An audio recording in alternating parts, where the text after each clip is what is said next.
Saya sudah berulang kali mengatakan kepada Pak Menteri Agama, dan inilah Menteri Agama yang saya kira Menteri Agama yang toleransi dan damai tinggi terhadap minoritas.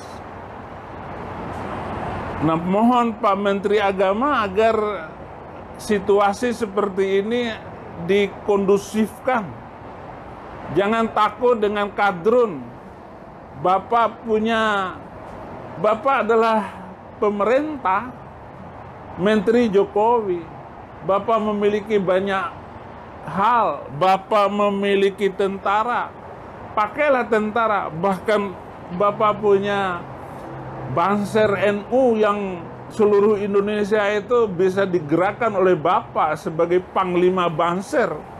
Untuk apa takut untuk mengatakan masalah azan itu urusan Menteri Agama? Kenapa rakyat marah?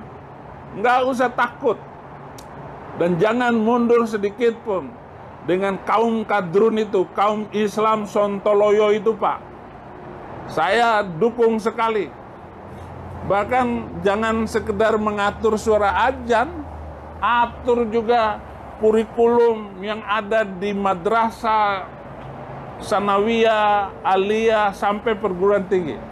Karena sumber kekacauan itu adalah dari kurikulum yang tidak benar. Bahkan kurikulum-kurikulum di pesantren, Pak, jangan takut untuk dirombak. Bapak periksa, ganti guru-gurunya yang... Karena pesantren itu melahirkan kaum radikal semua. Bahkan kurikulum-kurikulum di pesantren, Pak, jangan takut untuk dirombak. Bapak periksa, ganti guru-gurunya yang... Karena pesantren itu melahirkan kaum radikal semua. Seperti saya ini dulu radikal. Karena saya belajar di pesantren. Saya mengajar di pesantren Zaitun Indramayu. Itu pusat teroris itu, Pak. Tapi teroris yang kelas berdasi ya di pesantren Az-Zaitun. Saya gurunya dan saya mengerti. Bahkan kalau perlu, Pak, 300 ayat yang menjadi pemicu hidup intoleran, pemicu hidup radikal dan membenci orang lain karena beda agama, itu di-skip atau direvisi atau dihapuskan dari Al-Quran Indonesia. Ini sangat berbahaya sekali. Saya melihat pemerintah Cina itu menghapus Al-Quran, ayat-ayat yang kasar itu dari Al-Quran China, sehingga tidak ada satu bangsa Uighur pun, Muslim Uighur itu yang menjadi teroris di sana. Nah, ini yang menjadi perhatian saya, agar ayat-ayat Al-Quran yang keras itu tidak diajarkan di pesantren ataupun madrasah-madrasah di seluruh Indonesia.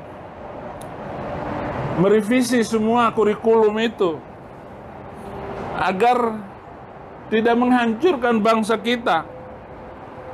Karena mereka ya kalau sudah kena radikal, itu apa saja yang di depan mereka, mereka labrak, mereka mau menghancurkan dirinya sendiri. Padahal kita sadari selama ini semua teroris itu datangnya dari pesantren. Tidak ada teroris itu datang dari sekolah Kristen. Nggak mungkin. Dan saya mengharap bahwa TNI, polisi, dan pegawai negeri sipil itu agar mereka netral di dalam memberikan pelayanan kepada bangsa ini. Jangan karena agama dan jangan karena golongan. Mereka harus benar-benar netral di dalam melakukan pelayanannya kepada bangsa ini. Mereka harus bersih dari radikalisme. Kalau perlu harus dites apakah mereka ini mengerti Pancasila atau tidak. Jangan-jangan ada PNS nggak hafal Pancasila. Nah, ini harus benar-benar menjadi perhatian, di screening, dibersihkan mereka, agar mereka benar-benar seperti zaman Soeharto itu nggak ada orang yang boleh jadi PNS kalau dia itu radikal. Kalau ada TNI, polisi, ataupun ASN yang jidatnya hitam, atau yang celana cingkrang, jenggotan, itu jangan dijadikan pegawai negeri atau simbol apa saja.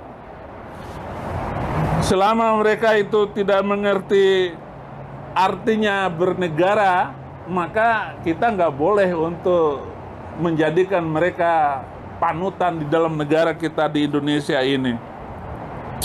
Jangan sampai ada rakyat Indonesia ke depan mereka tidak mau memperhatikan hal-hal yang berkaitan dengan kode etik bernegara, bermasyarakat di Indonesia.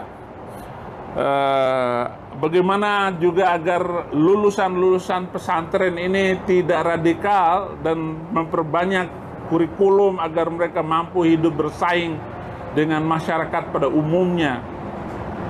Jangan sampai mereka hanya urus agama. Dan lihat di belakang saya ini, kemajuan negeri Amerika ini yang tidak pernah berhenti, mereka bekerja, dan tidak ada satupun orang Amerika yang tidak bekerja. Mereka semua rajin, mereka harus dapat gaji, mereka tidak boleh nganggur. Nah, ini ke depan kalau kita lihat, sehingga Amerika ini menjadi negara yang kaya di Indonesia. Nah, saudara-saudara, cukup sudah kekacauan bangsa Indonesia karena agama selama ini. Mari kita membangun Indonesia ke depan adalah Indonesia yang toleransi dan damai. Kalau dulu saya adalah manusia radikal, tetapi sekarang setelah saya masuk Kristen dan mendalami keyakinan baru ini, luar biasa. Itu sebabnya negara-negara Eropa, Amerika, Australia itu menjadi maju, karena dasar Alkitab adalah cinta kasih, dasar Alkitab adalah bekerja, dasar Alkitab adalah kemajuan. Dan Amerika menjadi maju tanpa agama, tanpa menteri agama, tanpa mencampur adukan urusan agama dengan urusan negara. Jadi silakan kamu beragama di masjid, silakan kamu beragama di gereja atau di vihara. Jangan kamu bawa agamamu ke tengah sosial media, ke tengah masyarakat. Biarkan saja kamu mau beragama, tetapi jangan menghambat kemajuan bangsa. Jangan nanya kepo agamamu apa, umurmu berapa, gajimu berapa. Gak usah ditanyakan itu. Mari kita menghasilkan bagi kemajuan bangsa kita ke depan. Terima kasih. Waduh, itu bikin gaduh itu. Oleh sebab itu saya itu bikin banyak orang marah. Oleh sebab itu saya minta kepolisian itu segera menyelidiki itu. Dan kalau bisa segera ditutup akunnya, karena kabarnya belum ditutup sampai sekarang. Ya, jadi itu meresahkan dan provokasi untuk mengadu domba antar umat.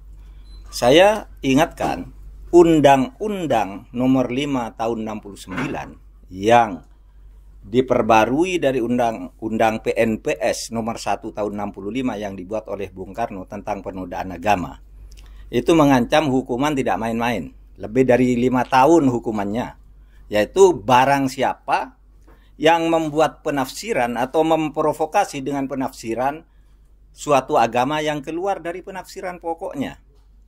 Ajaran pokok di dalam Islam itu, Al-Quran itu ayatnya 6.666. Tidak boleh dikurangi berapa yang disuruh cabut, 3.000 apa 300 gitu. 300 misalnya. Itu berarti penistaan terhadap Islam. Apalagi mengatakan, konon dia juga mengatakan bahwa Nabi Muhammad tuh bermimpi itu bertemu Allah gitu dan sebagainya dan sebagainya. Itu menyimpang dari ajaran pokok. Kita boleh berbeda pendapat, tetapi jangan menimbulkan kegaduhan. Itulah sebabnya dulu, karena dulu banyak orang begitu di tahun 60-an itu, Bung Karno membuat PNPS nomor 1 tahun 65 yang mengancam siapa yang menodai agama lain jangan dihajar oleh masyarakat tapi bawa ke pengadilan. Ini kan sudah mulai masyarakat nih sudah berpikir, ini orang ini siapa, di mana tempatnya. Jangan, itu bawa ke pengadilan, itu PNPS. Ketika Orde Baru, PNPS ini mau direvisi lagi, itu termasuk yang lolos agar tetap berlaku.